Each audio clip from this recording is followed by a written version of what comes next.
Kifo cha Ashley Robinson ambaye anafahamika zaidi kama Ashley Janney, mwanamke mwenye umri wa miaka 31 kutoka South Jersey nchini Marekani, kinaendelea kuvutia hisia za kimataifa, huku familia yake ikiendelea kutafuta majibu kuhusu kilichotokea akiwa Zanzibar. Wazazi wa Robinson wakizungumza kutoka Delaware wamesema hawajapata taarifa za wazi kutoka kwa mamlaka za Tanzania wala kutoka kwa mchumba wake kuhusu mazingira ya kifo chake. "Binti yangu Ashley hayupo tena nasi na tunajaribu kujua kwa nini," alisema mama yake Yolanda Dennis Andrews. Baba yake Harry Robinson alieleza hali hiyo kuwa imejaa mashaka, fumbo, hasira na huzuni. Kwa mujibu wa familia, Robinson alisafiri kwenda Zanzibar kusherehekea siku yake ya kuzaliwa ya miaka 31 tarehe 5 April. Alikuwa na mpenzi wake wa mwaka mmoja ambaye ni Joe McCain, ambaye alimposa siku 2 kabla ya hapo.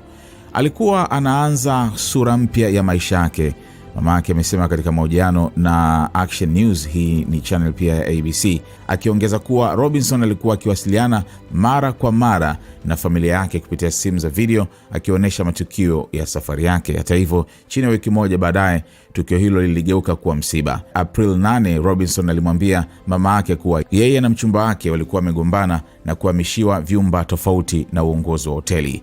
Siku iliyofuata, mchumba wake aliwasiliana na familia na kusema Robinson alikuwa amejidhuru na alikuwa anapelekwa hospitali, akidai hali yake ilikuwa nzuri.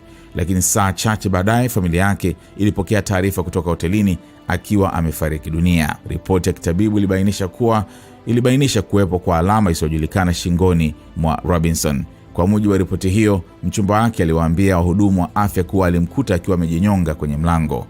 Baba yake alisema mchumba huyo alirejea chumbani akiwa na walinzi wa usalama, ndipo Robinson alipogunduliwa. Baadaye Robinson alipelekwa katika hospitali ya pili ambapo chanzo cha kifo kilielezwa kuwa ni kukosa hewa kwenye ubongo kutokana na kunyongwa na kukosa hewa. Familia yake imepinga vikali maelezo hayo. "Alikuwa na furaha, hakuwa mtu wa kufanya kitu kama hicho," alisema mama yake. Familia imesema imewasiliana na polisi, ubalozi mdogo wa Marekani na ubalozi mkuu, lakini inasema haijapata taarifa zaidi isipokuwa kuthibitishwa kuwa uchunguzi unaendelea.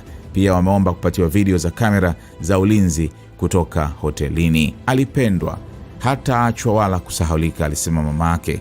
Familia sasa inafikiria kusafiri hadi Zanzibar kwenda kutafuta majibu moja kwa moja, huku juhudi za kuwasiliana na mchumba wake, hoteli na ubalozi zikiwa bado hazijafanikiwa hadi sasa.